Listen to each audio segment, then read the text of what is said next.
Hey, everybody, welcome back to Oh Heck Nah, a Naked and Afraid podcast. And we're doing Last One Standing episode 1. I'm Malu Beyonce, and this is a beautiful co-host. I am so happy to see you, Gabe. How are you doing? Doing good. I'm so happy to be here. Happy to talk about all the things that happened on Last One Standing episode 1, the drama, who people are talking about online, what we think's going to happen and all that fun stuff. I'm excited.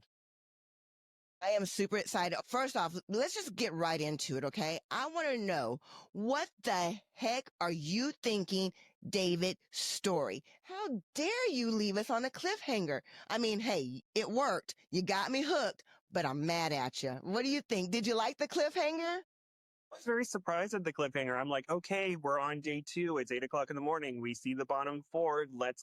And we're cutting to other people. We have to wait to see who's going home, even though all the trailers revealed who's going home. So David Story left us on a cliffhanger. It worked, but y'all stay tuned because we know who's going home. You know, don't you, Gabe? You know who's going home, right? Yeah, I am like 99.9% positive on who's going home. Too. So stick to the end. So we're going to get right into this. What did you think at the opening? We have Max. We have Patrick with his hat. We have Jamie. What in the opening stood out to you? When my first thought is, I think that it was interesting to see everyone's entrances, because there were some people who were walking up. I think Kayla C was the only one in the back of a truck. Trent and Kai had motorbikes, and Matt Wright came in on a helicopter, the only one to do so.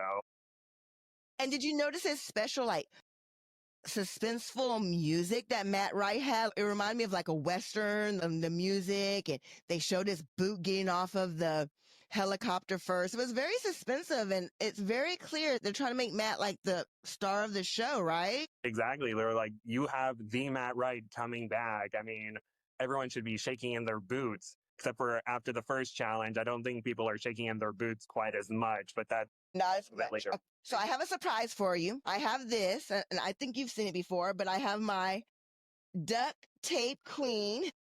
Oh, that is adorable. I love it. I love my duct tape, and I love being called the duct tape queen. But that brings me to Patrick and his hat. I thought you were talking about like his posturing during when everyone was looking at each other. But yeah, the Legend Slayer hat, and everyone was like, or Matt was like, "Hey Patrick, what does your hat say?" And he's like, "Legend Slayer." Right. And you're right. He had his fist clenched, and he was mean mugging. He was ready for a fight. I call it the circle of war. I mean, everybody was like looking everybody up and down, but I have something to say. Y'all know that's all set up. They know who's going to be there. We know this is real TV, but come on. That was a little too much for me. What about you? I think that, or I wonder how many times they film that, because I'm sure they're like, okay, so and so, you see this person, what are your thoughts? Hey, you see this person, what are your thoughts? I'm sure some of the genuine, like, oh my goodness, came in when Laura came in, but I'm sure they all know who's coming in and stuff. So it's just like, okay, and they're probably showing like, okay, who's the best actor or actress? Who is the most convincing? Sounding like, whoa, who's that? Patrick won. Patrick had the best. I mean, he was on it, was he not? I think he was on it, and I just love the campiness of him, like clenching his fist and like staring everyone down. Everyone's just like relaxed and like, oh hey, how's it going? Kayla H is standing there like a freaking supermodel, just like, I can win America's Next Top Model with ease, and everyone's just like, huh? And Patrick's just,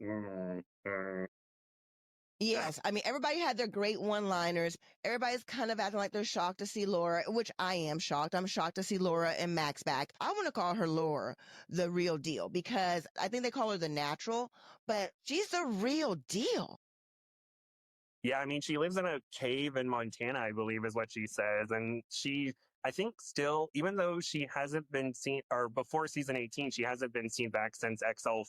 I think she had the most days of any woman of Naked and Afraid. And now she's just like, okay, I'm back. And still here doing my thing. I live, breathe, and eat this. So I'm ready. And I can't wait to see how well she does. Was there anybody else in the fight circle that you want to talk about? Anyone that comes to mind besides Matt, Patrick, Laura, Darren? Darren was a little giving it. He was giving it to the camera. Yeah, and I am surprised, or when he was like, "Oh, Matt Wright," and I'm just like, "Oh, I wonder if they're like setting up connections for the future because I know they may partner up later on in the series based on the trailers and stuff." And I think Darren had the mindset of like, "Oh, this is my competition. Oh, Matt Wright's over there. Okay, cool. Is there a challenge anywhere?" Kind of thing. But he has like he didn't say that, but he has like that quiet, like, I got this attitude. Well, because he lives it in real life. I mean, I think he was barefoot in the woods before he could even walk. So, I mean, he's another real deal, right? Yeah, I think that had he not hurt himself on Last One Standing season 2, he definitely would have made it probably to top 6 or top 3. Let's talk about that. So he tore his testicles, and this is all about strategy and different things. But we're going to start off, and everybody's running. You know, some people are walking. You have to be smart and wise when it comes to these challenges because Darren messed up by going too hard in that catfish hole and tore his testicles. Yeah, I think that, and Matt, when he was running during the Bone Trail challenge, that's when he tore his calf muscle, and so I think that's probably in the back of their minds a little bit. But I think they're just like full speed ahead. We got to run. I remember. Yeah, adrenaline's going. Exactly. And like seeing kind of seeing the women kind of running down that hill almost. I was just like, please don't fall, please don't fall, please don't fall. I was the exact same way. So before we get into the challenge, I love the way Max ripped off his pants. I was like, what in the world? Right? Rip away pants. I want that. I'm stealing that. I love it. I mean, luckily he didn't, or, I'm very clumsy, so sometimes my pockets can like catch on doorknobs or something. I'm sure he's very happy he didn't like get it caught on something like as he's like walking to, leaving his hotel, it didn't catch on anything. So it was like, and he's just like, huh. Explain the challenge to me and what you heard. So from what I understand, in their bags, they're given a ferro rod / fire starter, and they are tasked with starting a fire or they have designated like fire pit or of like a rock circle where they will start their fires. And then they have to create a vessel to transport it to the middle of a river where there are pyres set up. So they have to transport their fire through the river and then set that pyre on fire and then swim to shore and grab a scroll from a tree. And the first 2 men and women will have a choice of getting either bow and arrows or a fishing asset, while the bottom 2 of this challenge will be up for elimination the next day. Yes, that's a very good explanation of it. And I think it's very important that they start off with the fire challenge because fire is life and death out there. I think it's very interesting. It always seems to circle around fire. They didn't have to do a natural fire. They did give them the ferro rod.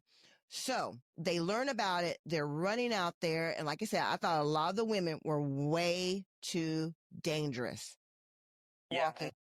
And the men get this nice sloping hill and I forgot to mention they need to use basalt, I believe, to like strike the ferro rod, get the iron nice and hot. And they give a very nice picture of what it's like, what it looks like in the explanation. But yeah, the men get this nice sloping hill and the women are like, let's go down this almost cliff thing. And I'm just like, exactly. So you know who I was a little disappointed in? I was a little disappointed in Chini. really? Yes, I just expected more from her. I think she has way more skills. I love the way she was talking to herself and pacing herself. But what place did she come in? I got 4th of the way. I just expected more. I don't know why. I think she kind of overachieved because she ended up creating a bonfire. So I guess she was just like, I need as many sixes and it's a bonfire. So just gotta maneuver all that fun stuff. I think Suzanne was really smart in how she soaked her paper bark in water to try and keep it from burning. And she was the only one who really did that. And she ended up getting 3rd of the women. So I mean, yes, I think Suzanne was the surprise for me. I am so shocked she came into 3rd place. No, not trying to be rude to her, but I was shocked. I mean, since knowing who the bottom 4 was, my mind was, okay, who's getting 1st and 2nd? And I it's not a bad thing, but I was a little surprised about the placement of the men during the challenge, but only one in particular. Okay, let's go there. Let's forget about the women for right now. Surprise of the day, except to him, Patrick comes out number one, and I mean, he comes out with a huge lead. Were you shocked? I wasn't shocked that Patrick got first, just because I'm sure he had been practicing and he was just like laser focused on this challenge. And he's like, okay, I know exactly what I need to start this fire. I have this paper bark. I got my vessel, and Yeah. he had in his mind exactly what he was going to do for this challenge. You know what I can't stand about people like Patrick?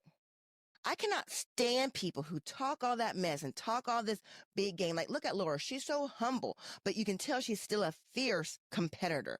I love Laura's attitude, but we have Patrick who's boasting and bragging, and I cannot stand people like that who don't follow through. Patrick, you came through. You're making great TV. I like Patrick because he follows through. Yes. Unfortunately, last season, his fire starting wasn't, or the primitive fire starting, unfortunately, did not get him to top three. But I think this is a really strong start for him. And hopefully he can keep that momentum going, because as soon as he falls near the bottom and like almost being eliminated as he's talking so much smack, it's like, Patrick, I'm so That's what we're going to have to look forward to. We're going to have to say he's going to have to keep it up. But you know, the boy was practicing, right, Gabe? He was out home like, gotta make fire, gotta make fire. and then he was like, okay, paper bark. Okay, I have little bits here. Okay, I gotta go. No one's as fast as far as I am. Basalt, basalt, basalt, all that fun stuff. My favorite part was, what's taking y'all so long? I was like, I know he did not just do that. He was literally goading them while he's running to the water. I was like, this boy got too much balls, but I like it. Exactly. So we'll see if he is able to maintain that and be sneaky and keep up this persona, because as soon as he gets near the bottom in placements of these elimination challenges, then everyone's just gonna be like, okay, Patrick, and then just like walks away. Well, let's see. Okay, so then I guess we went to the best, which was Patrick. Now we're gonna go to the worst and the most disappointing, and I'm gonna say I called it Matt Savage Wright. Hello. Yeah, this was very unfortunate because he was getting there. He could have gotten third or fourth, but he wasn't able to do the transfer properly, and then he burned the heck out of his thumb. It was Well, it let's was talk about his thumb in a minute, the injury. But let's talk about the fact that he talks too much, just like me, but he talks too much in the middle of him doing things. Like he's almost teaching people, or I don't know what he's doing, but I think it slows him down. And he's overthinking things. Yes.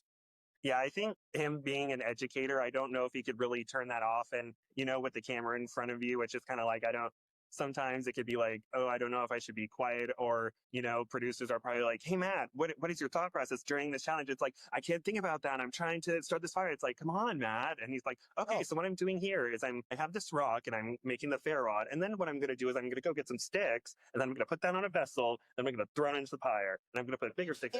Driving me crazy. He was driving me crazy. I was like, quit talking, just work. Yeah, and unfortunately, that kind of bit him in the end. But hey, It sure did. but it helps create tension because it's like the Matt Wright, the person at the top of the leaderboard, is in the bottom two, very first challenge. Great TV. I kind of knew it. Jamie came in second. Yeah. The real surprise for me was that he came in second. I was like, oh, I thought he'd get like fourth or fifth, but he came in second. And he's like, he's ready for action. He's got the mind games going.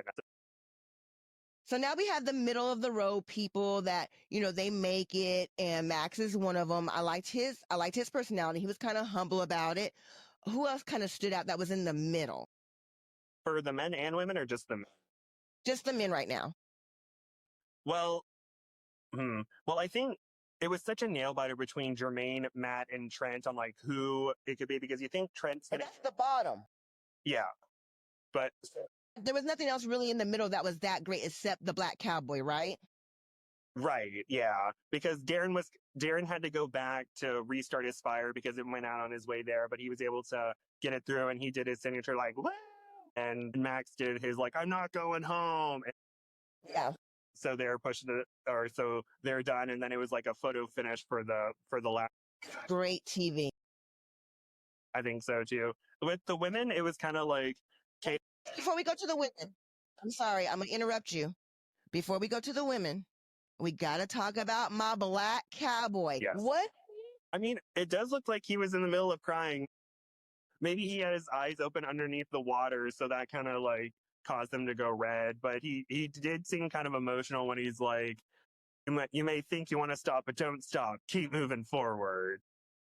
Think he was crying. I came this close to texting him today to see and ask him if he was crying, but I chose not to. I just wanted to live in my own fantasy world. And I think he was crying. I think it was beautiful. I think it's emotional. I think that shows you how emotional this challenge is. I think he was crying.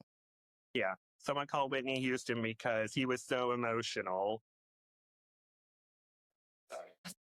So I can't help. But when I'm watching the challenge, I'm like, what would I do in that situation? And I thought that this challenge was kind of easy, but not too easy because I was like, okay, well, I would get a big old piece of bark. I would put two pieces of wood underneath there. And it's all about, I think, skill. I don't think it was like you had to think of something really hard. And I was really surprised by Matt. Matt's fire was way too big and it just seemed, like you said, Suzanne and her wedding, the bark was smart. But I think Matt is just so technical. He overthought this because I could do this. I'm not trying to be ugly, y'all, but I could do this challenge. I'm not saying I would be the fastest, but I could do it. What about Matt burning his hand? I mean, dun dun, this sucks. Yeah, I think he really overthought it and thought he had to get like a massive fire, but then was like he couldn't transfer anything, and then he was holding the thing for too long, and he could have done what Jeannie did and just get like a few smaller logs, get a big piece of bark, and then just kind of transport it over. I think there was a tree where he just ripped some paper bark off and then just put that on and then just quickly head on over. But unfortunately, he may have just overthought it and it just did not work out well for him at all. And I expected everybody to be a lot closer. And then here we have Kai. Didn't Kai come in next to the elimination? She came in last, right? Yeah, she came in fifth. So she's doing the same thing. She's overthinking. We know she has math skills. She's written 6 books. She's smart. I think people are getting in their heads. Kai's my favorite to win. Yeah, I think it was some like Matt and Kai really overthought everything, and then Chini created her fire too big. Yeah. Well, let's talk about Kayla H. She got first place. Yeah, I think her storyline, or she was part of like one of 4 storylines that was really emphasized during the episode, and how she's kind of the underdog. She's done 2 challenges, but her 40-day challenge was super super difficult, but people may not know of her as much as like Matt, Kai, Max, Darren. And so she's just like, I have something to prove. And I think she really came in swinging, and she was neck and neck with Laura. Laura's just like, oh, rivalry time. And then, Kayla just managed to get out of the water, and Laura was like behind her by a few feet. So I think that Kayla H came in swinging, and she's ready to go and prove herself. I think she's smart. I think she's simple. I think she's humble. I think she has a great storyline, but I think she just went out there and did the darn thing. She didn't overthink it. I think Laura might have overthought it just a little bit. Yeah, and hopefully the survivalists who did overthink it will just be like, okay, let's keep it simple. I don't need to, build a mansion. I can just build I can build a lean-to, and it's okay, and I'll be able to like pass this challenge. Right. So the first challenge is great. It was a shocker. So in the bottom 2 for the men, we have Matt, right? And who else? And Trent. And do I remember you saying that Trent was going to be the first one out? Well, I mean, yes, that's what I said. I think Trent will be going home next week. All right, so Trent was going home. In the bottom 2 for the women, we have Kayla C and Trish. And I don't want Trish to go home. I don't want either one of those ladies to go home, but there has to be one. And you already said Kayla's going home, right? Yep, I think Kayla's going home next week, and Trish makes it a little bit further, at least according to trailers. So Trish is still in the game. So you heard it here. So let's go into the living arrangements. And now we're getting into personalities. So the challenge was great. I want to spend the most time talking about Jamie. He rubbed me the wrong way. And I was driving today and I was thinking about the podcast. I don't want to hurt anyone's feelings, but this is TV.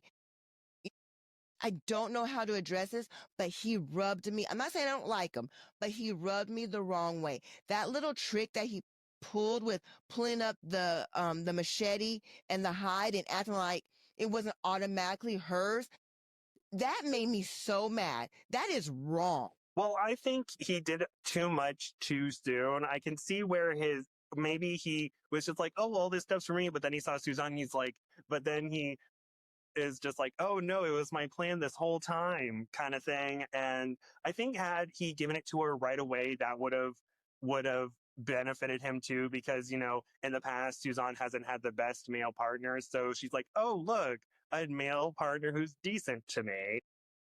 But he's not decent. He's playing her, which makes it even worse.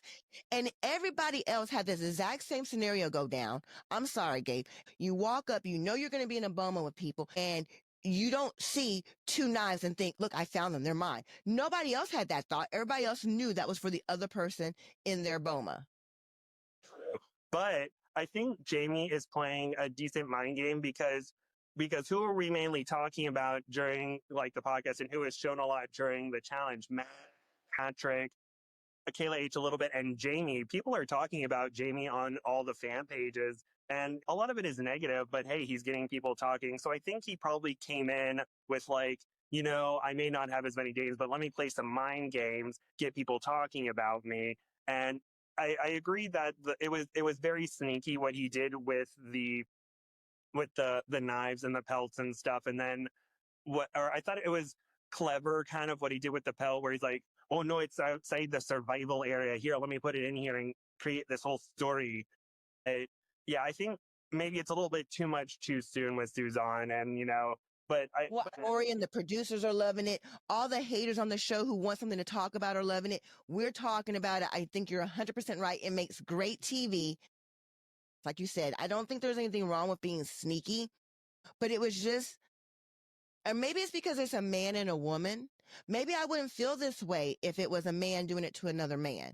And then for Suzanne to be like, oh, thank you, you're so sweet. It made her look less. And I didn't like that. Yeah, she seemed just in that moment, she seemed very gullible because his story about... Gullible is the word. I'm sorry. Gullible. It made her seem gullible. Yeah. Good word. Thank you.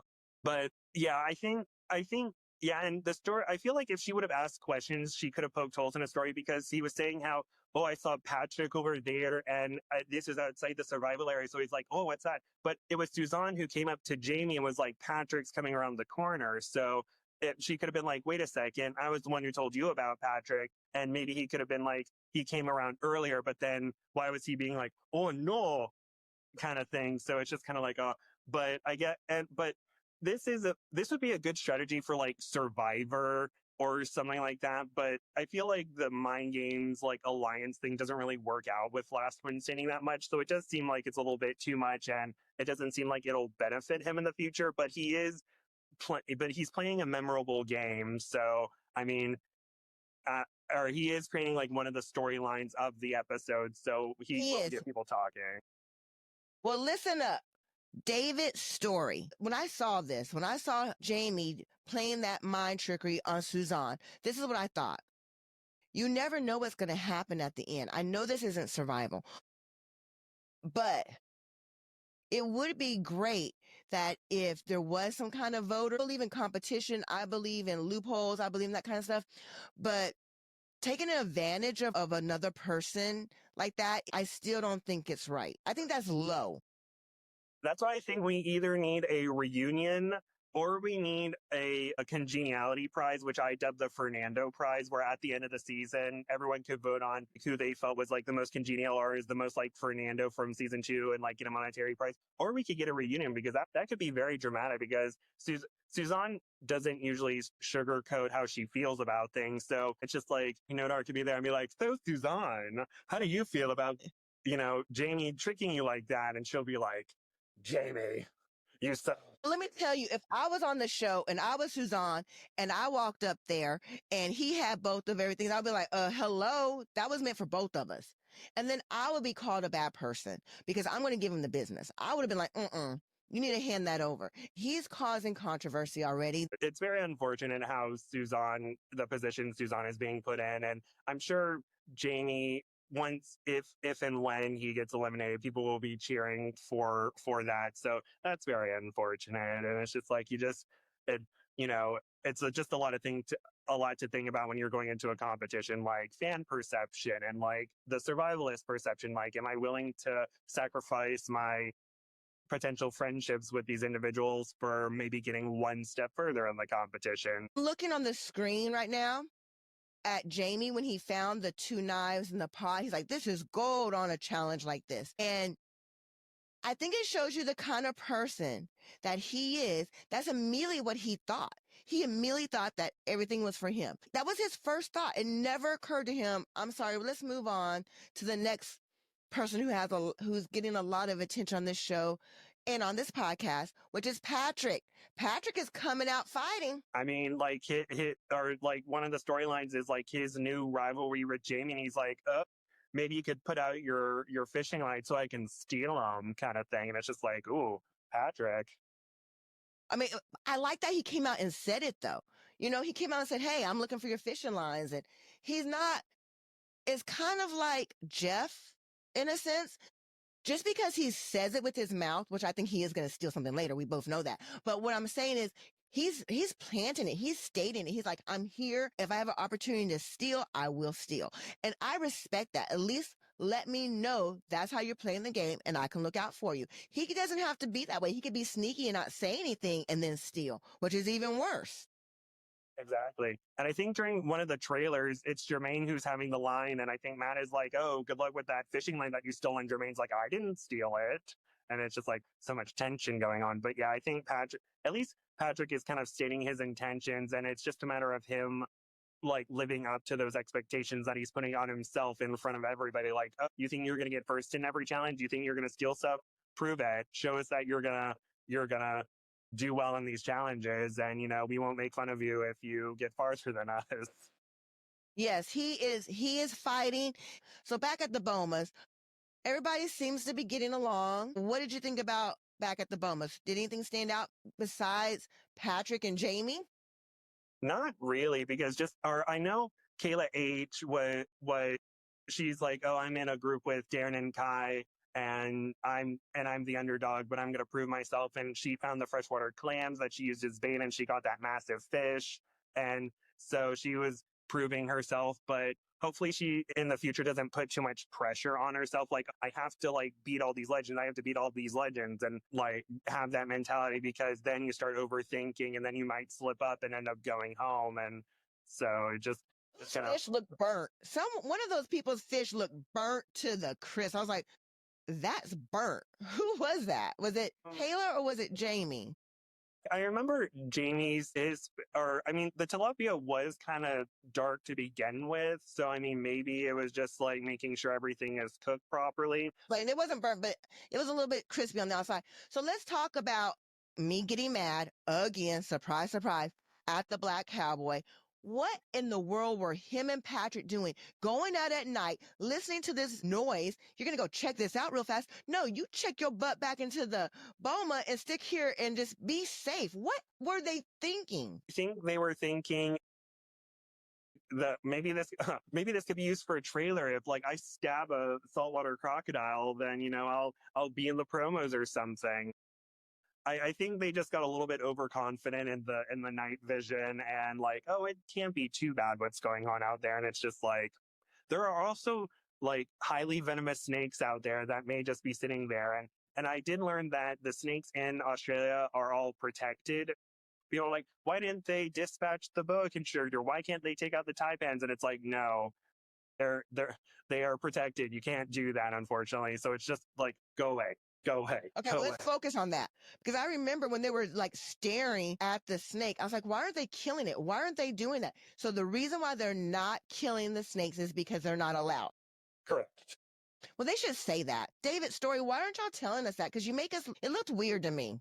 Yeah, It's like, and also what I learned is I believe tortoises in Colombia are also protected, which is why on XL1, when EJ and Jeff caught the tortoise and it escaped, they weren't allowed to eat it anyway. So I'm sure that was just the whole thing that they made up. And then I think in a few other challenges, they're like, tortoise, but I'll just let it go because I'll just find something later. But it's like, no, it's protected. It's like, please tell us that because then people are going to yell at the survivalists and it's going to take someone posting online like, hey, they're protected, you can't do that. And then people will be like, it's reality TV not being 100% real is what you're saying.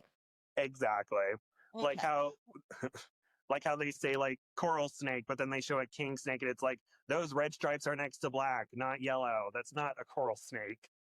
I'm gonna tell you this. When I went out my first time, they gave me a lesson about red touching black and all this other kind of stuff. I didn't remember any of it. I was like, if it's a snake, unless it's a green garden snake, I'm just not gonna mess with it because it was too much to remember, and my safety comes number one. So I'm not going to go after something super, super poisonous and then risk me getting tapped. Just like these guys who are going out in the middle of the night. I mean, I hope it wasn't that dark. I don't know what they were doing. They heard a noise and you go out and you investigate. It did not seem wise to me. Oh, I remember some things people are talking about are when the bottom four were, by the campfire chatting it up. Trent and Matt are kind of going back and forth, and Matt's just like, basically like, I'm going to send you home tomorrow kind of thing. And Trent was just like, uh-huh. And it's just like, Trent, this is the competition. We're going to need you to like put your game face on. It's not over yet. But yeah. You hit the nail on the head. That's the only thing I can really think of in the Boma life for the losers. I mean, Matt was still going strong. I don't know if it was playful banter. I think it was, but it was uncomfortable, was it not? yeah, I was just like Trent, just like for audio only, I'm just staring off into the distance with my eyes wide open. But yeah, I think maybe Matt was just like, oh, I'm gonna be competitive this season. Yeah, I think I'm gonna beat you tomorrow. Trent just I don't know how I felt about it. It didn't make me dislike Matt or dislike Trent. It just made me feel a little uncomfortable. But that's what competition is. You're sitting there with your competitor.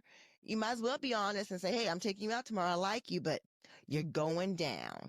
exactly. And season one, people are like, where's the rivalry? There's only one person who wants to do the competition, and now people are doing the competition, but then it's awkward, and it's just like trying to find that happy medium of competition versus like not competition. Like they're friends, but they can't just be like, oh, here, you get the $100,000 because you're my friend. But also, it was kind of an interestingly edited moment. So Boma life is you cannot lend your survival items to anybody else, but you can share them with your teammates, which I didn't like the way they worded it.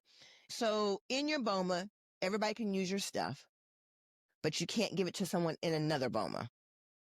But if it's outside the survival area and you're not attending to it, someone in another Boma could take it from you. Yeah, sabotage is real. I don't mind sabotage per se. But The thing is, you take it from the wrong person, it almost feels like that's going to make somebody want to fight. You're going to take someone's stuff. You got to be ready for the consequences. I think the only time we saw stealing last season was Danny stealing Jeff's rope. And I think after that, Jeff was basically like, I will do literally anything I can to get Danny out of this competition. She has to go. And to even to the point where he's like, hey, Lindsay, I'll switch out with you for the elimination challenge because I know I could beat Danny and Gary can beat Danny. So I'll give you this bow for it. Come on, Lindsay. And Lindsay's just like, no, I'm sticking to my morals. If you steal, get ready for consequences. Like they may steal something back. They may do something in the challenge that, might affect someone else, or they're like, or it might be like Bone Gate 2.0, like, Patrick's on a trail of, but someone he stole something from is like, oh, I found it first. Bye. So we got to get ready for a season of sabotage. I think that's great. I'm really looking forward to the rest of the season. I am looking forward to the trickery. Like I said, I don't mind shady trickery, sabotage per se. I do like to have ethics, and I know it's a fine line. Yeah, I remember during the trailer, Matt's like 5 people got taken out in 1 week, so it's like, people are getting med-tapped and eliminated right off the bat. What kind of shadiness is going to happen?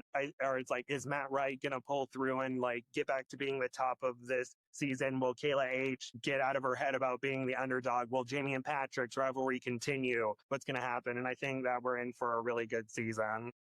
Really, it's going to be a great season, especially because you have us to tell you what's about to happen and give you some inside scoop. And again, if you do not know, we have what two ladies in the bottom? Kayla, C, and Trish. I know that Trish used to get a lot of hate online. I hope she's not getting it anymore, but I think she may be.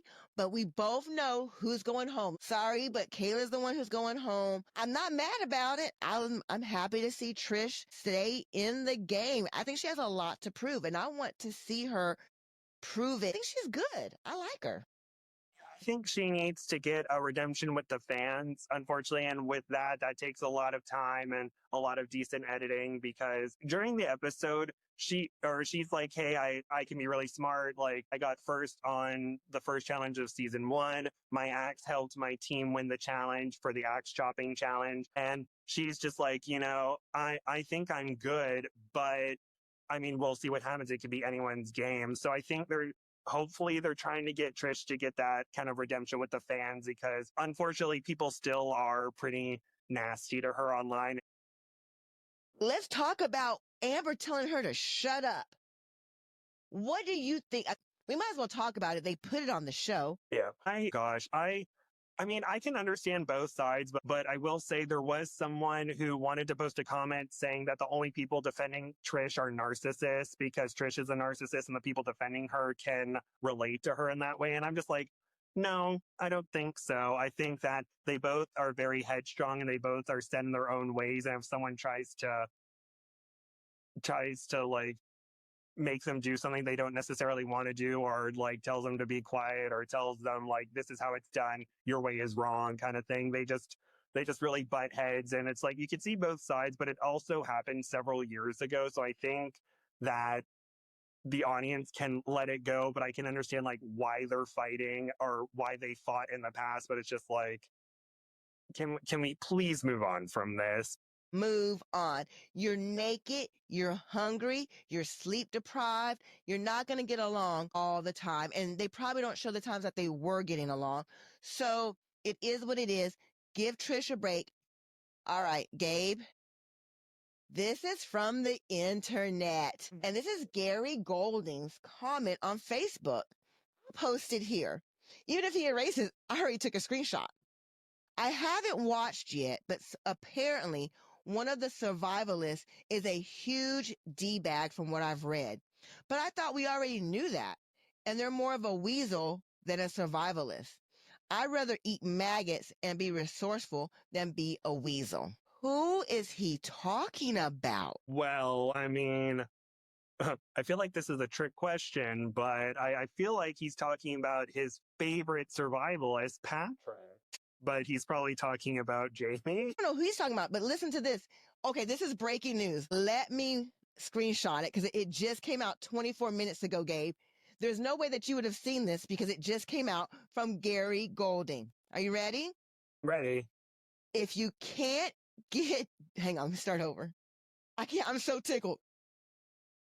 If you can't get Jeff, you just have to settle for the Temu version. What's next? Is someone going to act like eating crazy things is delicioso? Gary is going hard. Well, that's funny you say that, because during Jamie's trailer, he's like, I'm willing to eat anything out here. I'm willing to eat these other survivalists. So I'm just like, is Patrick throwing shade at Jamie, or is he just saying that Patrick is the Temu version of Jeff, and then are they going to look for someone similar to him? But it's just like, the shade is being thrown, and Gary's doing it from the comfort of Australia. So, ooh. Okay, so here's Jamie's comment. Jamie's comment says, I've not watched it yet. Wonder who the weasel is. On a serious note, Patrick isn't all that bad. He's a great guy in real life. I love you all. Gary responded and said, no, now you're lying over here too? You're sneaky. Listen, I love this back and forth, and people love to give me a hard time. You have to realize when you're talking about these people, whether it's negative, and it's mostly negative, you're giving them props. Y'all are so, I mean, when a producer sees someone talking ugly about somebody, that's what they love. They love it. They just love it. So here we are. We're talking about Patrick and Jamie. Who's the weasel? I think it's clear that Gary is talking about Patrick. I think you're right about that. Yeah. I don't see Patrick as that bad. I'm enjoying, he's just a high level competitor. Or am I wrong? I think you're right. I just think that I relate it to there was a contestant on RuPaul's Drag Race named Laganja Estrada, and on her season, the other contestants talked about how she was different off camera than how she was on camera. So just seeing the juxtaposition of those personas, it comes off as fake or deceptive or just not, or just a little bit like, I don't know about this person. So I think Patrick's kind of on screen persona is just such a juxtaposition to how he is in real life that people might not respond really well because, they see him online, he's just on podcasts and he's just like, oh, hey, yeah, my hiking name is based off of an anime character from Naruto, da da da da da. And then on the show, he's like, Legend Slayer, Legend Slayer. So it's just kind of like, Yeah. So I think, It's TV. yes, Patrick is playing the TV game, but sometimes watching it, it does come off a little bit like this is a little bit too much, and I don't think this is like the real Patrick, right? I know what you're saying. Let's move on. I mean, it's TV, people. I saw something else, and we really need to make this a weekly segment. Something about Jamie left a group because he was charging money for autographs. Did you see that? I know what happened because it happened to a friend of mine. Tell me all about it. Spill. I'm sorry, Jamie, I don't mean to put you on blast. Please don't hate me.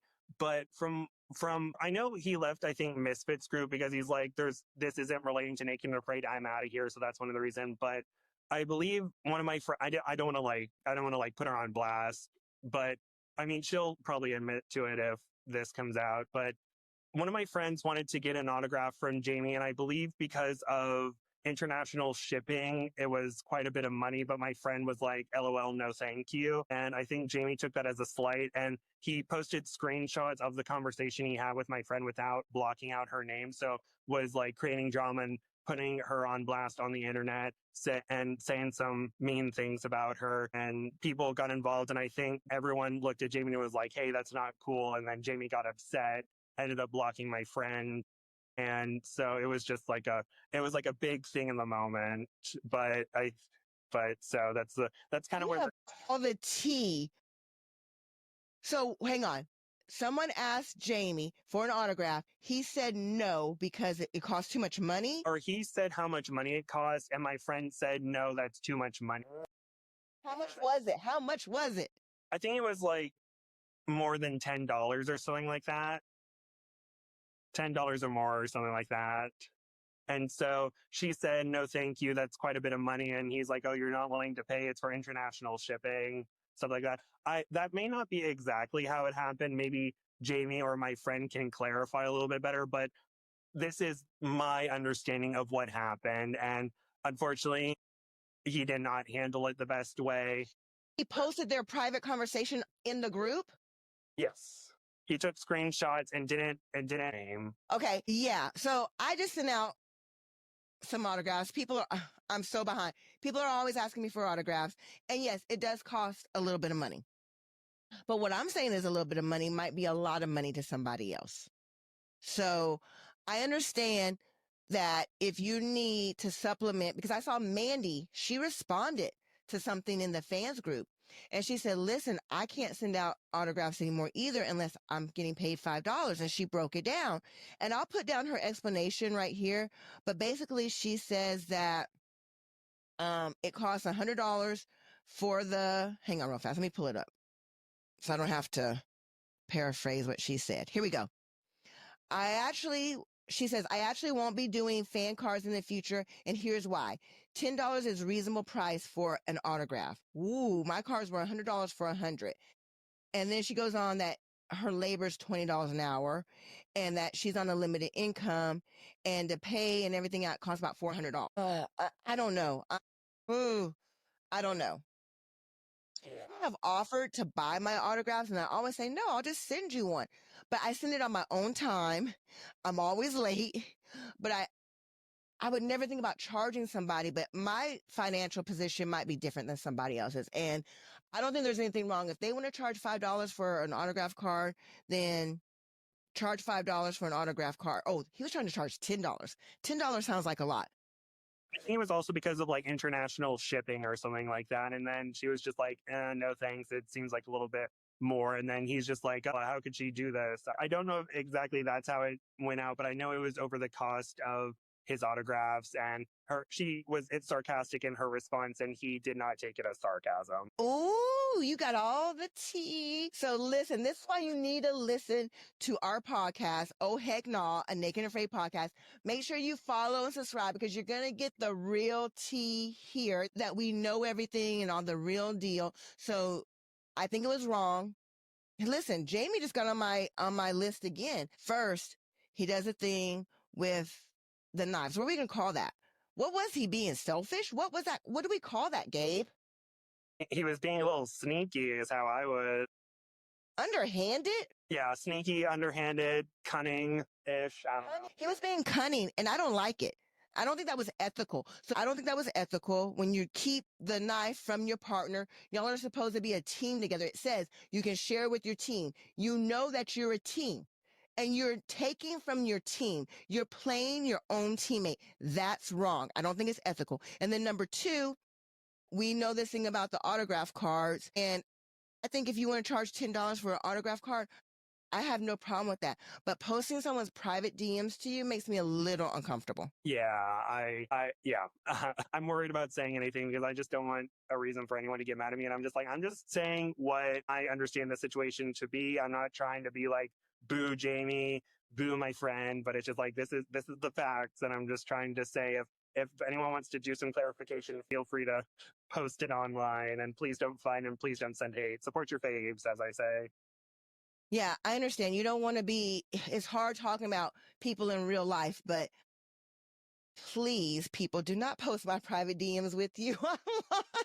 That's the last thing I want. I don't want you putting my private conversation out there. But at the same time, if you say it, stand by it. I guess that's why they have the disappearing chats for people who don't want what they're saying to be put public. So that's the lesson for today. BOMA lesson. Don't DM somebody something you don't want to be put public because they have every right to put it out there public. Yeah, screenshot gate. That was a fun time before XL. What are you talking about? Screenshot gate XL10. Is this a bonus? I don't want to. I shouldn't have said anything, but it's just like a cautionary tale. Don't put something in a chat that if someone screenshot and put on a public forum that you, or yeah, don't put something in a chat that you wouldn't want to see as a screenshot posted on a public forum. It was a whole thing on XL10. If you know, you know. I don't want to go into it because I don't want people mad at me, because this will definitely get people mad at me. Okay, so we're not going to go into any details, but there is a screenshot gate that if you want to do your own research, I think I do know what you're talking about now that you say it, but I'm not getting into it. Any predictions for next week? I think we're going to get the double elimination. Hopefully it's not stretched out to like an hour, that first hour, because I feel like all they need to do is just make a controlled fire and then boom. But I think we're going to get that for the first 30 minutes. The winners of the elimination challenge are going to go to their bomas, and then we're going to get another challenge where the bottom team will be up for elimination, I think, and maybe we'll see 3 people go home in one episode, or we'll get another cliffhanger with a third person going home next in the following episode. All right. Oh no, does that mean one of the people who ate a fish gets or has an emergency moment? I mentioned the fish earlier, and then they said, so remember when they walked up and they were talking about the snakes? I thought they were going to come up and say, the fish that you ate is going to mess up your stomach. That's what I thought they were going to say, because the name of the fish, they weren't it was really weird, and that's what I thought. But yes, there's going to be a medical emergency. But I wonder if that results in a med tap, or if someone just goes into the challenge just not at 100%. The tension is building. Well, now we have to find out what's going on in the next episode. But that's why we're here. Make sure you listen. Make sure you follow, you subscribe. This has been great. Once again, Gabe, we still miss Debbie. She might make a surprise appearance sooner or later, but thank you for listening. Please follow, subscribe, and leave a comment. If you don't like what I'm saying, well, you don't like what I'm saying. I expect a full argument and dissertation on why we're wrong about any fact. That's right. Okay, I found the overview for the full one. I'm going to edit this back in. Shocking sabotage in a midnight medical emergency upends the competition. The elimination challenge requires a photo finish. Oh my gosh. And a test of skills. Survivalists must build primitive ladders, torches, and hooks to claim critical caches. Ooh, a photo finish is coming up next season. This is why you'll have to watch. Please watch and also listen to us. You can't see, but I'm doing various model poses. Model poses too. Hey, I'm Malu Beyonce, and this is Gabe. And we're out. Bye. Thank you. Make it. I'll stay clothed.